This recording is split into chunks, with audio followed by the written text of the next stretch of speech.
Good morning. This is Joanne from Colorado in my greenhouse.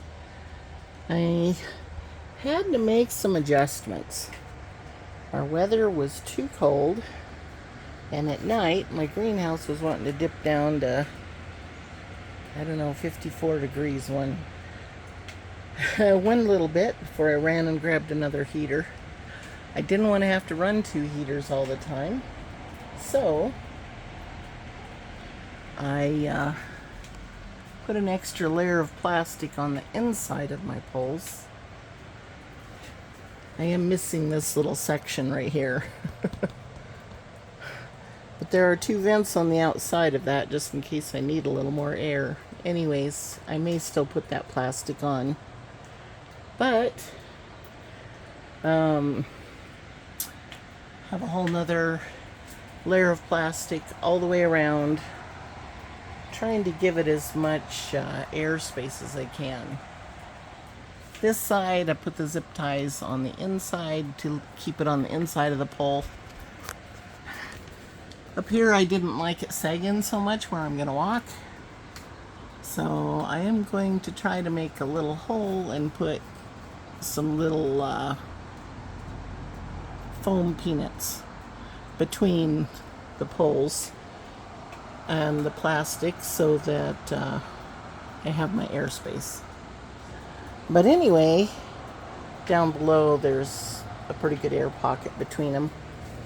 Anyways, so I'm back to my little heater, and it kept it really nice and warm. Started dipping a little bit, so I put two of them in here on low last night, but I think the one heater will do fine. As for my plants, my giant elephant ear is still hiding in here. One day you'll see it, and it will be big. Anyways, my canna lilies, all except for this one, are up.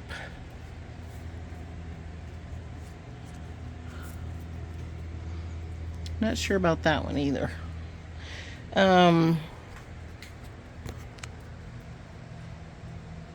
Down here, oh man.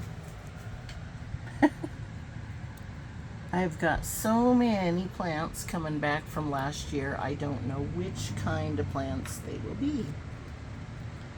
They are different leaves. So I will wait until they come up, and then I will thin them out. And over here, my canna lilies are doing good in the center. I dropped two seeds that I bought yesterday, and I put them here and here, and I can't believe that those seeds popped up that fast in this pot, but they may have.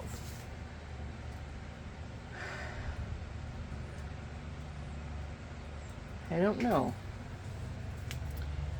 Those, the seeds that I dropped, though, were lantana. I don't think they come up that big. Anyway,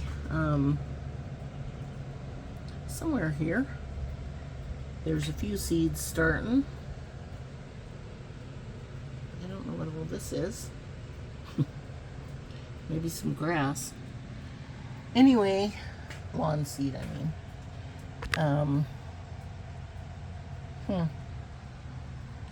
Those cannas are looking good. They're gonna hop up soon.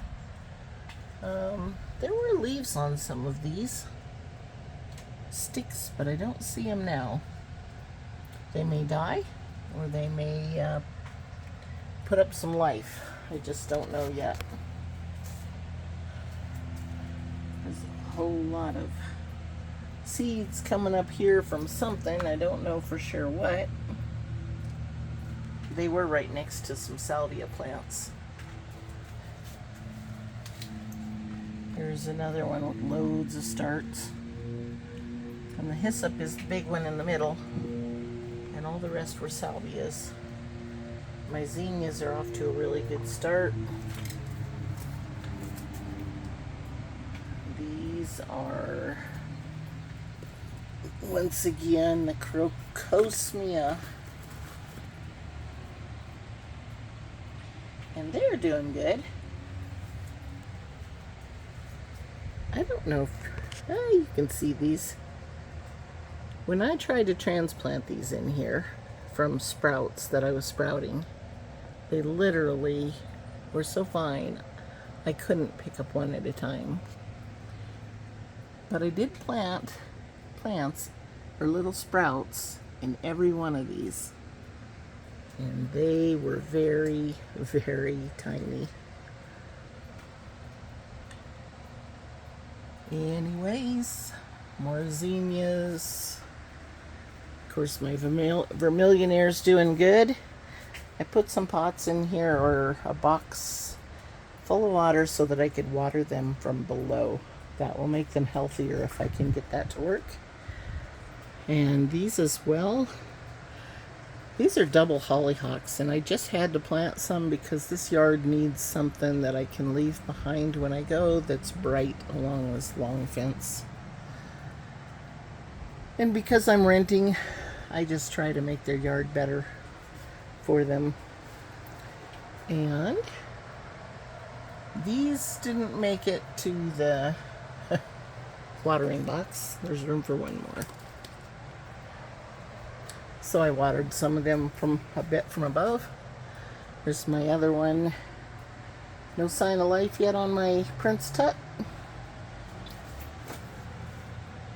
My bee balm is coming up all around, and that will shoot up pretty tall pretty fast. You can always tell that it's bright red bee balm because the veining in the leaves is red. If you're ever looking for a plant and it says it's bee balm and you can't see any sign of a sign, look for what color of veining is in the leaves, and you'll be real close. This pot was the one big pot that did not have any pine boughs over it all winter. Well, my lavender didn't either, but it didn't need it. It just sets up next to the house. It's perennial. It'll come back for this area. So I'm waiting to see if any of this will come back. They sure felt securely in there, so that's usually a sign that there's still life in there. That is my tall purple salvia, the annual, and they get 3 feet, 4 feet tall. And this pot here is all coming up from last year. And hopefully I will get some of my little hot lips and other kinds of salvia there, because I have not been able to find any seeds. Once again, I have my fan. It's a tall one, and it's oscillating. So it's back and forth and back and forth. It says the temperature in here is 73. That's about where I like it. But I'm going to turn the speed of the fan up. Got to keep the bugs out. And the moisture down to a, manageable level. So I'm going to let those plants sit in that water for a while and come back, take them out of it after they've had a chance to absorb it. And for now, there's quite a few plants. I have a few thousand sprouts inside. I don't know for sure how many I'll get planted, but I am going to go plant some of everything that hasn't been planted yet. And I still have these 2 long seed trays of 72 plants each. And when they get bigger, they all need to go into pots. So that'll take up 150 of those cups. And I will need to get my other shelf up and Anyways, it's gonna get kind of busy in here. I do have a couple hanging baskets that I thought about putting in here. It says you can hang them, but I think I'll just start the plants and fill the baskets later, for the sake of space. So have a great day. Thank you for watching, and pretty soon this place will be loaded with big flowering plants. Have a great day.